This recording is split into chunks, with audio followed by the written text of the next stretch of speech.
Hi everybody. Hey. Thank you to Sherry D and the awesome Spoken Word Festival, who lets people like me who write for the page. We actually get to perform now and then, and we drag ourselves out of our little hovels. I do work in the basement in my job, so I don't get out often. And thanks again to Winos and the wonderful service that we've been getting. Okay, so this was generated because I actually have fantasies of starting a cult, and then this thing evolved, and then other words evolved, like words that exist for me, but I hope that my enthusiasm as I drag you along this 12-page thing will get you motivated to join me. Okay. Song of Lur. Dirty living, raised to the power of N, bursts the body's hiding place. Silent spring on a sliding archive between subject and object, to have and have not. Refuse piles make buttons from Energizer battery husks, mission skids sniffing yard dogs, what we call Lur.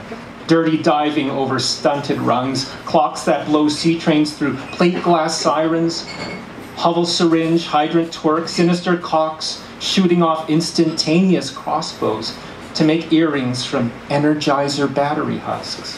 The rule of Earth is struggle.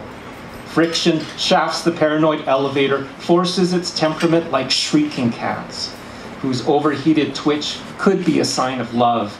That just got off the train kind of love. Pleasure in the holster, have and have not.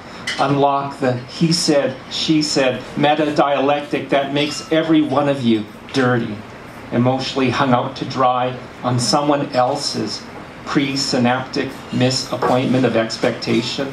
Well, you should have been home earlier, seen through your eyes, looking back at me, like a Newtonian albatross, pulling its worst fascist narrative, and me wearing it. Thanks, city, for giving me this dead-eye view, dirty living in a two-dimensional cube that wears me down like a Bible, jiggling in a jukebox, spoffing Klingon to Stephen Harper, prying off the signs. No buffalo here, no teepee rings, just us boys from Texas North, holding our breaths in an elevator fart. Same outcome, same trick fortune from the finishing school of being good, even though milkmen no longer come to the porch. Given the private yard cracks they step over, floating, not of this world, laden bottles clinking, what would their alibi prove to gender scholars? What seduction of theirs wouldn't widen an array of interdisciplinary contexts? The kitten exalting her paws, me sharpening my slick and deathsome tongue on your functional coda of milk, its lanthanide interlude of tea time, the milkman stirring himself in it. What he wouldn't do for your cat who begs just like that. Armed with metal baskets and house call interruptus, opening that small shuttered musky door for the exchange of white fluids. How many do you need? Is it a 3-milkman night? Every airtight compartment, every clink of a coin basks in the prop of your eyes only. Only what? Formulating? Your eyes look back at me. Your eyes looking back at me is my abandoned cradle. That metaphor Moses of self-loathing that's surely not commandment trained. But here, my heart goes, leaking for you. Surely any braying prophet would not want to gild out the garlands of my tongue, its quiet dirt inverting an eye for the sky that looks back down on me. Where milkmen no longer come to the porch, the finishing school must take up an armistice of unrequited limbos. In limbo number 1, you're trapped in Benzedrine and Chinese handcuffs, whistling softly to the sea. In limbo number 2, the back of your head is shaped like the edge of a barking saucepan, where her tongue maimed you for helping her move her daughter's underwear into boxes because you complained. The soft cry of my defeat could never penetrate you. No good eternity, gendered artifacts that proliferate selfies of yoga toys, rubberized, carbon neutral, neutrino cauterized yoga toys. Easier to grow a pastel nurse on an amputated stump. I'm a pot-bellied Redford-esque pork star, stepping out with my fat severance package that Jimmy Choo lacquered with slick marquee. Tight-assed, tall, and short-haired fantasias accompany cubicles of labored syncopation, of grim-eyed lolitas named Yao, Zhu, and Sing Gong, Mi Wai, Yao Jip, Song, Jai Gun, whatever their yellow fever factory threads so shut from sole to foot. Glitter atoms on Bhagavad Gitas, a slow catwalk torquing its assembly line gears up to heaven. A factory floor full of broken sewing needles, pushed out to shore, and all that's left of Arthur C. Clarke's bright idea of geostationary elevators to Market Zero G is a boy at a fountain waiting for that old man to rub him down. And you smell your own steak and cheese guts rotting inside with all that bad credit, reassured by your squalid hygiene, though in my mind, I'm an axe-gelled J. Edgar Hoover in elevators, winding up to slap Krishna's bubble butt, if it exists. Wow. And if the economy vanishes, does that bubble butt also vanish? And me with it? Then who would be left to joust the market's headless windmill? Up and down I go, another scarcely wetted dot on the intergalactic twet, learning person-to-person loss and the lack of an eyebrow, the leap of faith in a spontaneous outhouse, queer pleasures and beastings, and then to wander aimless through that mortality. Be good. Oh, fuck it. Be good. Oh, fuck it. Unless you leave it to twet to lead us toward a unifying empathy. With it, we suck milk and go to school, read a little syntax, curl up with one more tit, the regulatory system of verses that develop cross-town consumer habits, which weld a priori logic to the perceived truth, making it immutable and you yourself unbreakable. That hope inspires as it transforms autonomy in a city uncoupled from the silent springs of myth, brings the meltdown of a financial era into another cloistered AMOLED screen that tweets and confesses lure and twet, grace and doubtality, which the spider in my ear whispers to me daily. Who are you jealous of if there's only one of you, one tool for doublethink that turns all things to ideographs and vapor, while 1984, propped between your breasts, lets the war of ideas recycle your carbons and decapitate your fronds. The elevator lowers expectation between floors of prisons and gardens, indistinguishable to sheltering skies, dreaming of yoga pants that empirically weigh nothing when rubbed thighs will harness your mother's pins, talcumed and primps between careful folds where dead things kindle the hyperbole and countenance of one so loved, left dangling on the line. Now I'm reading in your eyes that darkroom projection of Deleuze excoriating himself for a sense of self, itself divorced from what's been projected.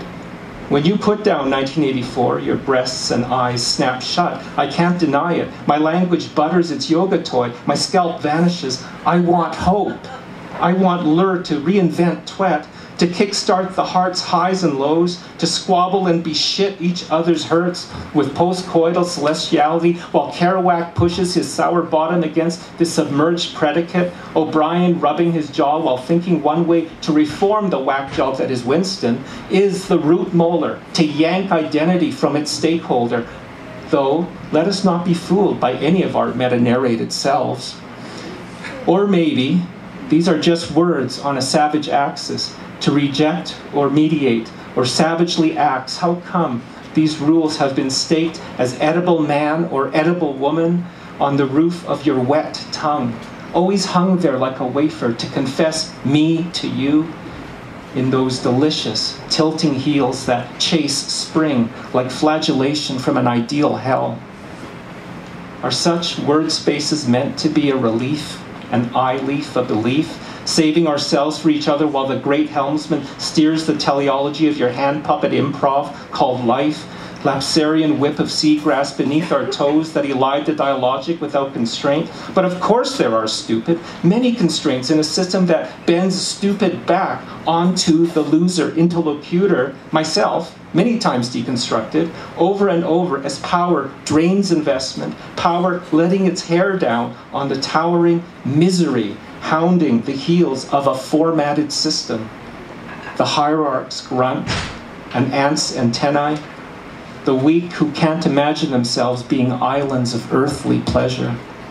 Instead, you can see yourself feminized, hegemonized, throw in an extra J for Christ's sake, like a jillion Gentiles jumbling towards its ecstasy, sometimes sliding off the telephone into an ambulance.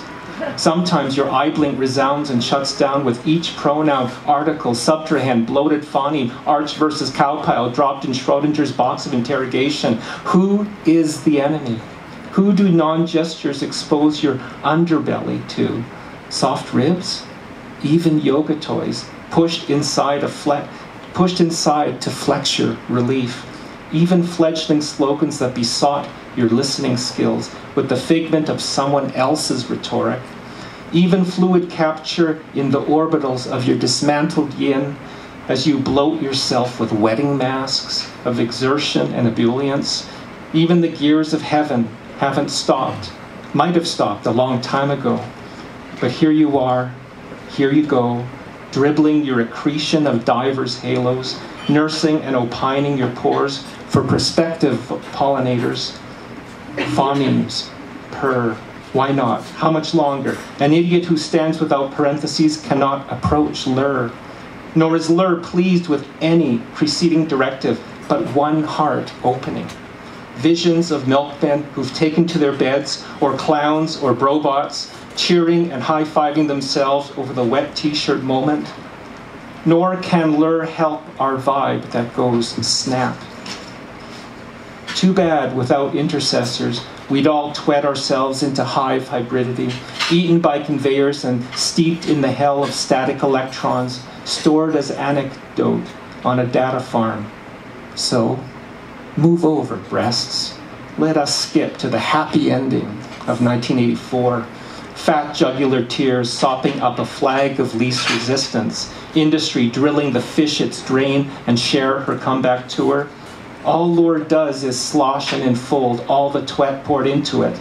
The pipes and lilies you leak through are lure.